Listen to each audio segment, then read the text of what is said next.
Morning शिक्षा students and welcome to your Hindi class. आज आपके हिंदी की क्लास में होगा लेसन नंबर 6 अपनी कमाई।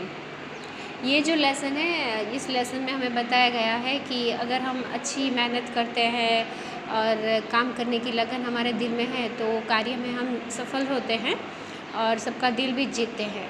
लेकिन इस कहानी में ऐसा भी बताया है कि एक लड़का है जो अपने पिता की बात नहीं मानता है और जब पिता उसके साथ सख्ती से बात करते हैं तब जाके वो कमाई के लिए कुछ न कुछ अपने दिमाग में जो है विचार लाता है कि कैसे करना है और अंत में ये होता है कि वो अपने कार्य में सफल होता है और अपने पिता को वो कमा के दिखाता है। तो हम लोग स्टार्ट करते हैं आज का लेसन अपनी कमाई।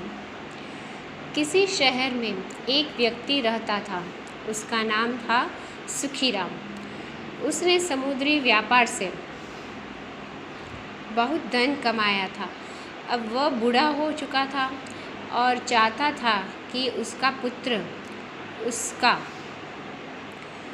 काम संभाल ले, लेकिन उसका पुत्र आलसी और आराम मतलब था। यानी जो ये सुखीराम था वो उनके पिता थे और उनको जो व्यापार था तो व्यापार उनका था वो समुद्र जो होता है उसके आधार पे उनका व्यापार रहता था। पर वो हमेशा चाहते थे कि अब उनकी उम्र हो चुकी, बूढ़े हो गए, तो उनका पुत्र है वो उनका कार्य संभाले। लेकिन जो उनका पुत्र था वो आलसी और आराम मतलब यानी वो उसके आराम करना ज़्यादा पसंद था। परिश्रम करने का न तो उसे अभ्यास था और न ही उसकी इच्छा, यानी इससे पता चलता है उसे कार्य करना बिल्कुल पसंद नहीं था। वह लापरवाह था। पिता के समझाने का उस पर कोई असर नहीं होता था। तो ये पिता का चित्र है और ये पुत्र का चित्र है जो आपकी टेक्स्ट बुक में दिया हुआ है, पेज नंबर 32। अब हम जाएंगे नेक्स्ट पेज में। फिर बात आती है, एक दिन प्रातःकाल सुखीराम ने अपने पुत्र को अपने पास बुलाया और कहा,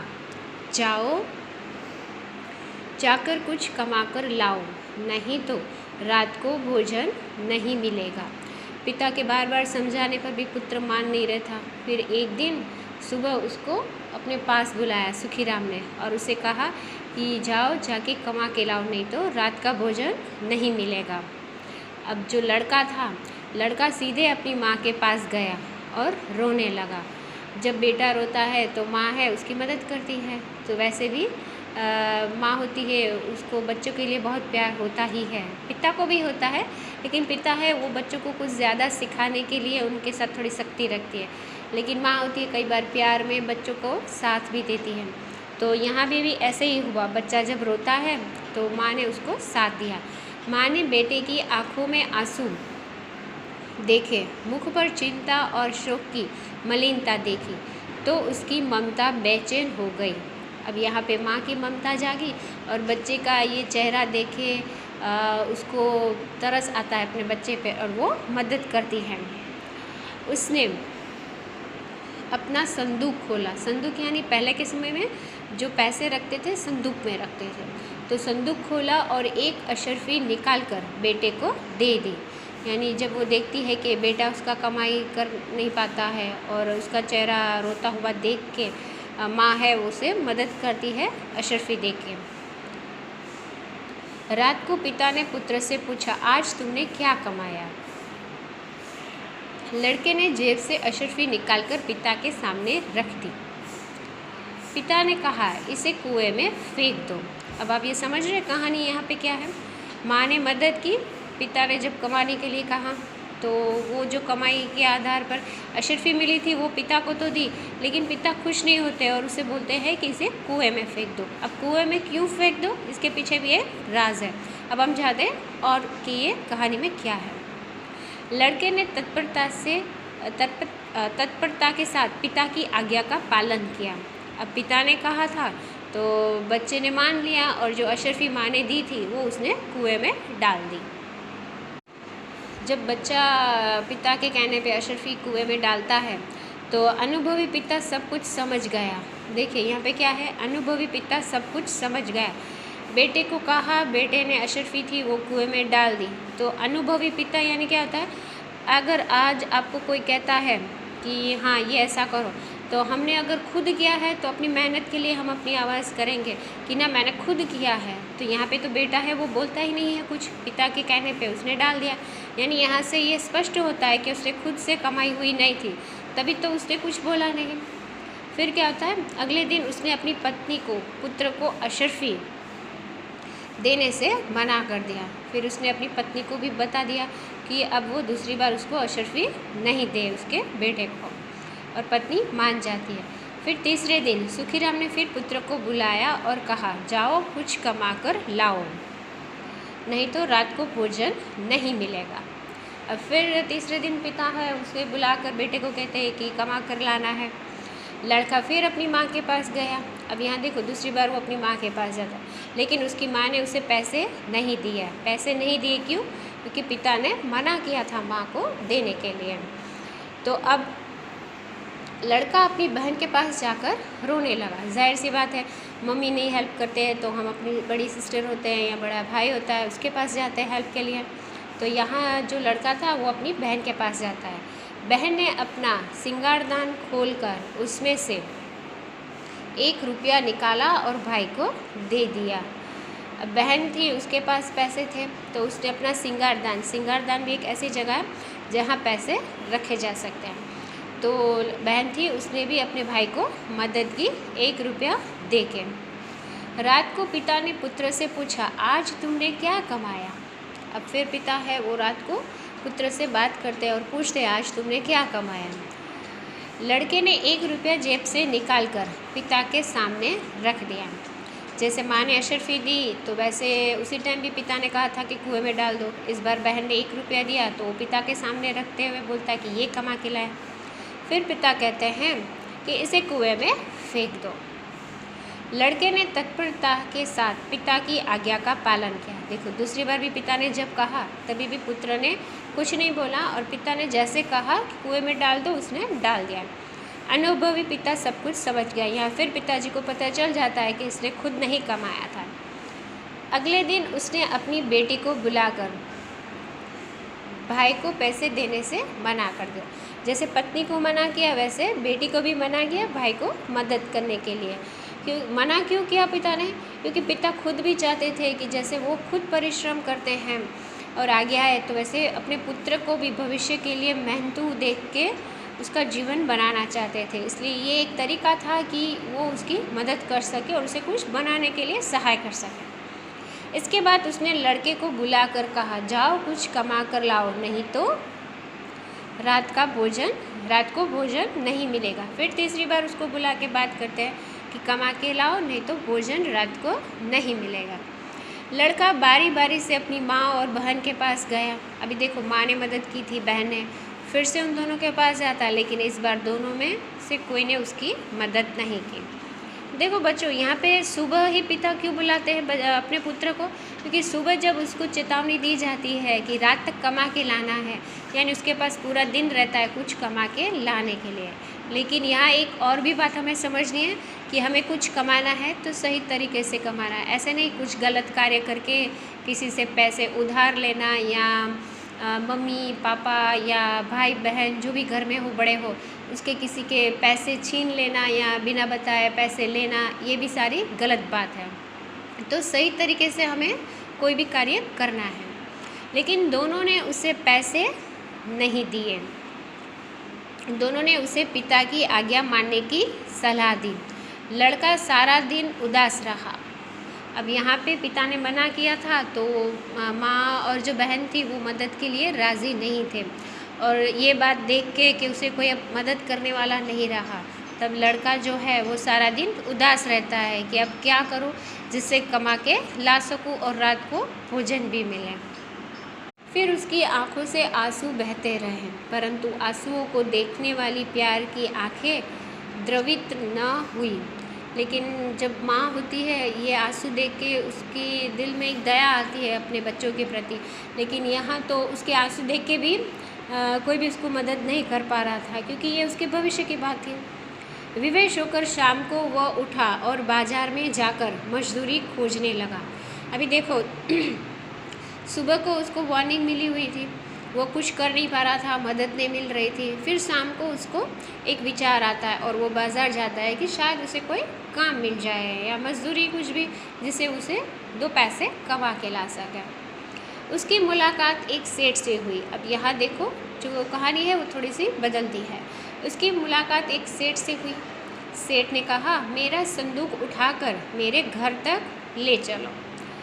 तो वो ले चलता है। मैं तुम्हें 2 आने दूंगा। देखो यहाँ उसे कार्य के लिए ही तो कुछ ज़रूर था, और एक सेठ मिलता है उसे बाज़ार में जो उसे कहता है कि अगर मेरा संदूक लेकर घर तक चलते हो तो मैं तुम्हें 2 आने दूंगा।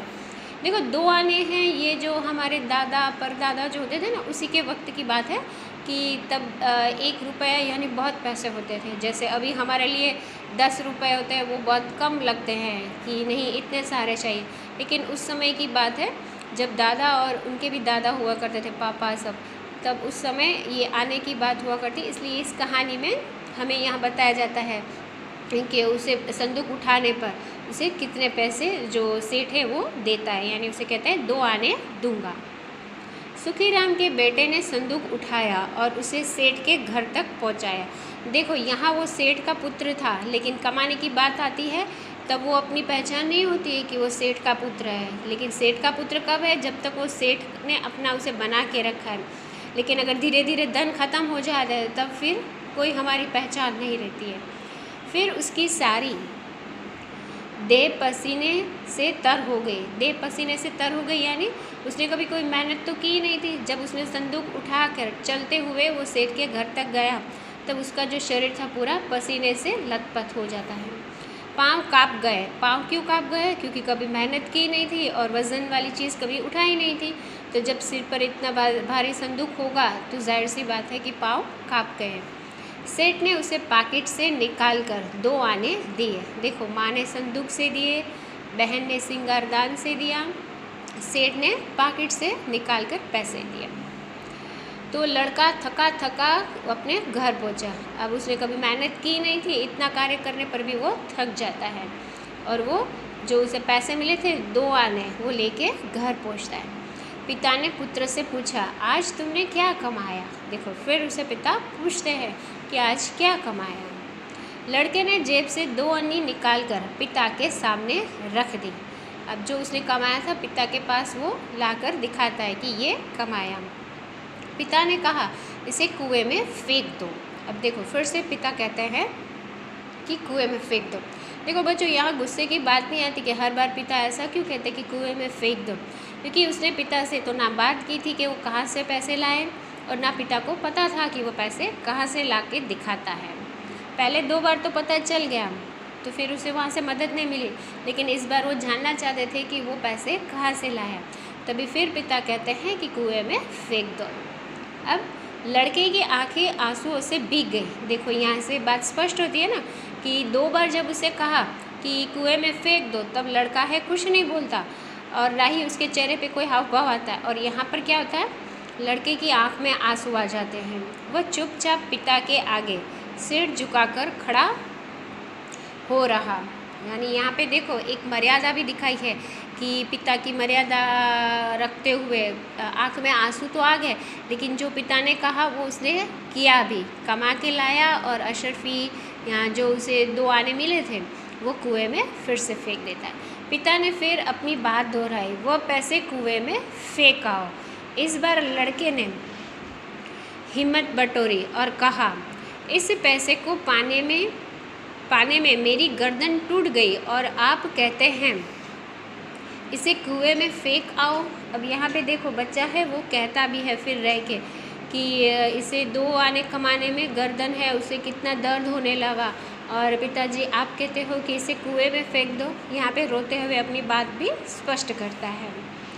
फिर यहाँ पे आप देखो एक चित्र भी दिखाया है कि पिता उसे बार बार जब कहते हैं कमा के लाने का और वो रोते हुए कहता है कि कुएं में कैसे डालो। और आप देख सकते घर की बाहर कुएं का जो चित्र है वो भी दिखाया है।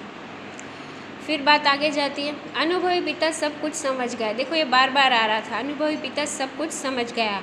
क्यों समझा? जब हमने मेहनत की है तो हम बोलते हैं कि हमने इतनी मेहनत की तो उसका परिणाम भी अच्छा आता है, तो तभी उसे पिता को पता चल जाता है कि इस बार इसने सही से मेहनत की है। दूसरे दिन उसने अपना कारोबार अपने बेटे को सुपुर्द कर दिया, यानी अपने पुत्र, जो सुपुत्र था, अब वो पुत्र था, वो मेहनत करने लगा था, उसने अपने सुपुत्र को कर दिया, यानी अब वो समझ गया कि पैसे कैसे कमाते हैं और वो अपना कारोबार अपने पुत्र के नाम कर देता है कि नहीं आगे ये संभाल पाएगा, क्योंकि उसको पता चल गया कि पैसे कैसे कमाते हैं। तो ये जो कहानी है, यानी ये पूरा पाठ है, वो लिखा गया है सुदर्शन की कहानी पर आधारित, यानी एक सुदर्शन जी हैं, उनकी कहानी पर ये आधारित है, यानी सत्य घटना पर आधारित है। ओके स्टूडेंट्स, अब आपको क्या करना है, ये लेसन हमने समझा। अभी जो आपकी टेक्स्ट बुक में जो है हार्ड वर्ड्स, वो आपको नोटबुक में लिखने हैं। जैसे ये है आराम मतलब सुख चाहने वाला या आलसी, असर तो प्रभाव, लापरवाह जिसे किसी की फ़िक्र न हो, लापरवाह यानी उसे किसी की फ़िक्र नहीं होती है।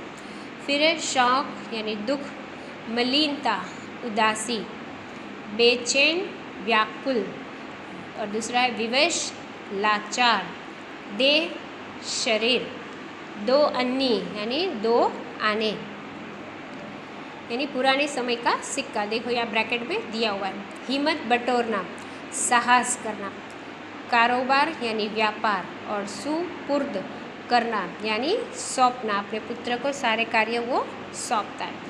तो ये मीनिंग्स जो शब्दार्थ है आपको नोटबुक में करना है। और कल जैसे आपको पीडीएफ दिया था, तो उसमें जो ये क्वेश्चन आंसर्स आप देख रहे हैं, तो इसमें उतनी जगह नहीं आप लिख सकते, ये आपको नोटबुक में लिखने हैं।